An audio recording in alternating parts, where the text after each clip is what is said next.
lupakan, kan terkenal selama. Di Indonesia ada yang mengagungkan Habib Kuitang yang katanya dia ini adalah orang pertama yang mendirikan taklim metode pengajaran di Indonesia. Itu bohong. Anda ini orang Indonesia, itu tidak orang Indonesia, Pak. Kalau begitu kemana perjuangannya Syekh Junaid Batawi? Assalamualaikum warahmatullahi wabarakatuh. Sedulur-sedulur, saudara-saudara dimanapun berada, semoga sehat selalu, banyak uang, banyak rezeki, dan bahagia. Ini barusan kita dengar, ini masalah yang ada di Jakarta. Untuk para muhibin-muhibin yang selama ini begitu memuja para habaib yang ada di sana, mereka nggak begitu tahu tentang sejarah bahwa di Betawi ini juga ada seorang ulama yang karismatik yang justru perjuangannya ini tidak kalah dengan ulama-ulama lain di seluruh Nusantara. Jangankan dibandingkan dengan habaib yang baru-baru ini saja kita selalu mendengar bahwa mereka ini katanya lebih berjasa. Coba kita dengar lagi untuk selanjutnya. Syekh Junaid Batawi ini lebih duluan daripada dia. Yo, kan ini. Sampai beliau melahirkan murid-murid hebat seperti Syekh Nawawi. Asik. Syekh Junaid Al-Batawi ini lebih hebat dalam pengajian ini karena apa? Beliau inilah yang berjuang awal-awalnya ulama ini di Betawi sebelum diangkatnya ini Mufti Batavia Usman bin Yahya, kurang lebih seperti itu. Al-Batawi ini justru orang yang ada di Batavia walaupun tidak dihiraukan oleh pemerintah kolonial Belanda. Kan begitu. Yang kedua itu, berarti kalau Anda hanya membanggakan Habib Ali Al-Habsyi Kuitang, Anda telah khianat dengan ulama kita sendiri. Ya, selama ini memang di Jakarta, khususnya teman-teman kita para muhibin ini dalam pikirannya ini selalu lebih mengistimewakan, seolah-olah lebih mengistimewakan para habaib, dan sejarah Ali Habsyi Kuitang ini kita sudah terkenal di sana. Ini selalu diziarahi dan begitu dihormati oleh muhibin-muhibin yang ada di sana. Padahal kalau dibanding dengan Syekh Junaid Al-Batawi ini belum tentu ada apa-apanya.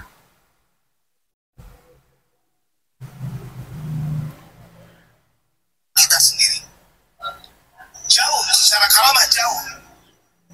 Nah ini kan orang membaca di website Bapak yang seakan-akan yang berhasil mengislamkan Batavia, membuat metode pengajaran taklim ini adalah hasil dari Habib Ali Al-Habsyi Kuitang. Salah gitu. Jauh-jauh hari sebelum mereka ada di Indonesia, Syekh Junaid itu sudah menjadi ulama besar. Syekh Junaid Batawi ini hampir dilupakan loh di tanah.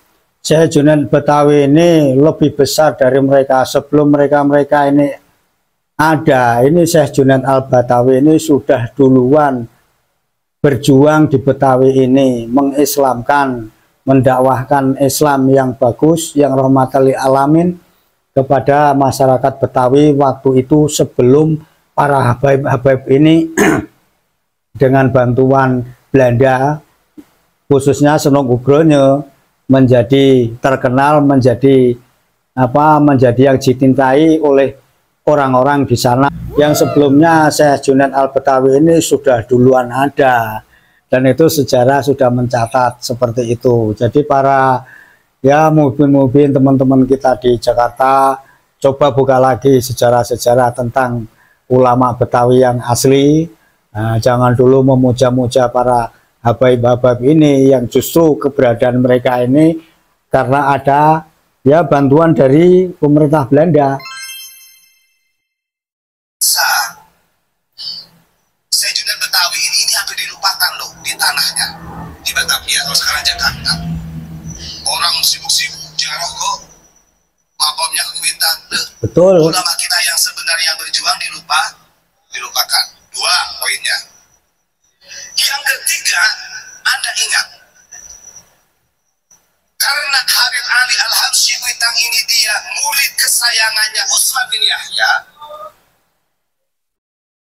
Habib Ali Al-Habsyi Kuitang ini adalah murid kesayangannya dari Utsman bin Yahya. Saya punya data nih, bukunya nih, ya. Dan nanti saya akan sampaikan di dalam Risalah Wal Jamaah apa yang disampaikan oleh Hasyim Asy'ari. Karena Habib Ali Al-Habsyi Kuitang ini muridnya Utsman bin Yahya yang diangkat oleh kolonial Belanda di zaman pemerintahan Hindia Belanda menjadi mufti Batavia pada waktu itu. Logikanya, kalau mereka itu benar-benar ingin memakmurkan bangsa Indonesia, kenapa yang diangkat imigran sebagai mufti Batavia? Kenapa? Betul, ini untuk apa, membalas dari ocen-ocen mereka yang katanya mufti Batavia ini si Utsman bin Yahya yang diangkat oleh pemerintah Belanda untuk memakmurkan Indonesia dengan dakwah-dakwahnya, dengan dalil-dalilnya, dengan fatwa-fatwanya, itu nonsen. Kenapa justru mereka imigran ini yang didatangkan, yang diangkat oleh pemerintah Belanda, bukannya ulama-ulama pribumi? Nah, ini jawaban yang benar, yang bagus untuk para mubin-mubin supaya terbuka pikirannya bahwa Utsman bin Yahya ini, maaf, ini eksistensinya karena memang diangkat oleh pemerintah Belanda. Tujuannya bukan untuk memakmurkan Indonesia, bukan untuk memerdekakan Indonesia, atau membela orang-orang pribumi yang selama ini tertindas, terjajah oleh Belanda waktu itu. Kenapa yang diangkat imigran sebagai mufti Batavia? Kenapa bukan ulama-ulama kita? Padahal ulama sejunet masih ada di situ. Ada. Justru ulama-ulama kita gerak-gerik syiar agamanya udah diawasi betul. Udah diawasi betul.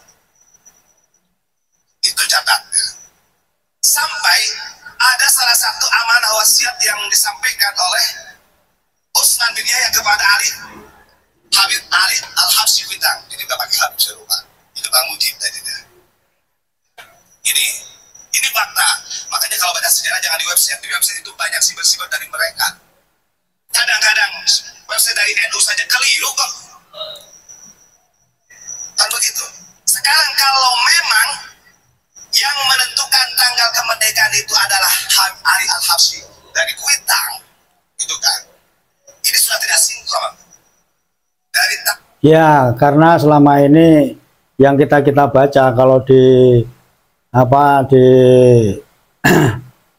website yang ada di internet ini ada yang mengatakan kalau Ali Al-Habsyi Kuitang ini konon yang dimintai saran atau nasihat dari Presiden Insinyur Soekarno waktu itu sebelum presiden ketika akan merdeka, itu minta petunjuk kepada beliau, yaitu Ali Habsyi Kuitang. Jadi ini terbantahkan dengan adanya sejarah yang dibacakan dalam video ini. Itu kan, ini sudah tidak sinkron dari tanggalnya, kapannya, dengan apa yang disampaikan dalam sejarah Babat Ulama Banten. Ini tercatat pada Babat Ulama Banten. Jadi kalau mengatakan bahwa Insinyur Soekarno waktu itu datang kepada Ali Al-Habsyi Kuitang dan meminta nasihat untuk memproklamirkan kemerdekaan Indonesia, ini adalah bohong besar yang tentu saja ini dihembuskan oleh grup-grup mereka, klan-klan mereka untuk menipu sejarah di Nusantara ini. Oke, kita lanjutkan sedikit lagi. Tahun 1933. 1933. Setelah dia hadir di muktamar NU karena kandung izin bahasanya. Habib Ali Al-Habsyi kandung izin. Akhirnya di hadapan Kiai Haji Wahab Hasbullah, di hadapan Kiai NU muassis NU pada tahun 1933, Habib Ali Al-Habsyi Kuitang mengatakan dirinya adalah warga NU. Jadi dia memproklamirkan sendiri. Sendiri. Ingat tuh sejarah yang nyata. Kita punya sejarah ini yang Begitu sedulur-sedulur, untuk saudara-saudaraku di sana di Jakarta, para muhibin, monggo mari kita buka wawasan baru bahwa di Betawi ini sesungguhnya ada ulama yang besar, yang alim, yang terkenal justru di dunia, bukan hanya di Nusantara. Karena apa? Beliau ini, Syekh Junaid Al-Batawi, ini pernah jadi imam Masjidil Haram waktu itu. Padahal kalau dibandingkan dengan klan Bahlawi, mana tunjukkan kepada kita semua bahwa mereka ini ada yang seperti Syekh Junaid Al-Batawi yang besar ini. Pernahkah mereka ini menjadi ulama dunia? Atau yang paling kita gampang kenal yaitu jadi imam Masjidil Haram. Kira-kira ada apa tidak? Tunjukkan kepada kita bahwa klan Bahlawi ada enggak yang seperti Syekh Junaid Al-Batawi, ulama Betawi yang pertama yang menjadi imam dari Masjidil Haram di Mekah. Setelah itu ada Syekh Nawawi Al-Bantani, kemudian ada Syekh Al-Minangkabawi.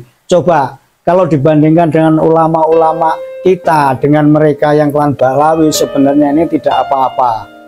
Jadi untuk para muhibin, saudara-saudara kita yang di Jakarta, mari buka lagi sejarah. Jangan terlalu a priori dengan sejarah ini yang sudah terbuka, dan dimanapun kita bisa mencari literaturnya, baik buku atau PDF yang sudah di-share kepada teman-teman semua di internet.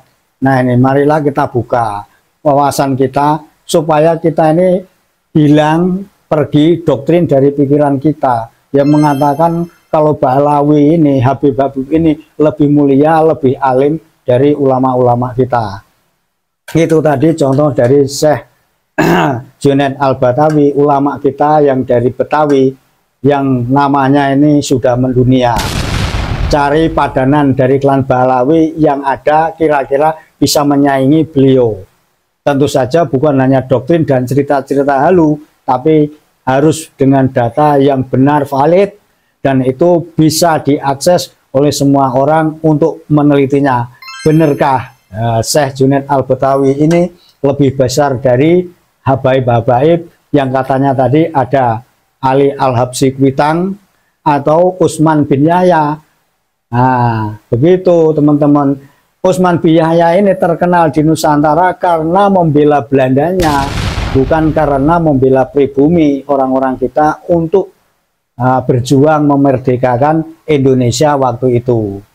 Sedikit ini tadi dari berita yang kita share kepada teman-teman. Kita jangan gampang terperdaya dengan cerita-cerita halu dari pihak klan Bahlawi. Semuanya sekarang zaman terbuka dan semuanya bisa dibuktikan dengan data. Terima kasih. Assalamualaikum warahmatullahi wabarakatuh. Tidak ku lupakan, kan